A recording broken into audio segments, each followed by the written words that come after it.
Gaur Eskoriatzan G6 B7 errepidean, Eskoriatzako parian dagoen bariantean, eta zorionez gaur 2 hilabete eta erdi pasa ondoren zabalduko dugu ja gure errepide zati hau Gasteizko bidean eta Gasteiztik Gipuzkoarako bidean dagoena. Negu honetako kalteak direla eta 6 milioi eurotako kalteak izan ditugu, kalte ordainak, eta zaila izan da obra hau.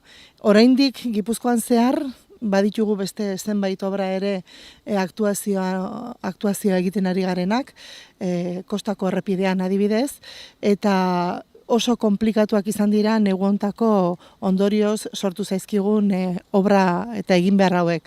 Eta hauetako behar bada handienetakoa, kalte handienetakoa hementxe bertan izan dugu Eskoriatzan. Esan bezala errepidea 2 hilabetez itxita izan dugu eta oraindik ere ondoko ibaiaren kajoiak eta gainontzekoak kontrolatuta daude, baina oraindik ere obra hori bukatzeko daukagu. Guztira 1 milioi bat eurotako kaltea hemen bakarrik.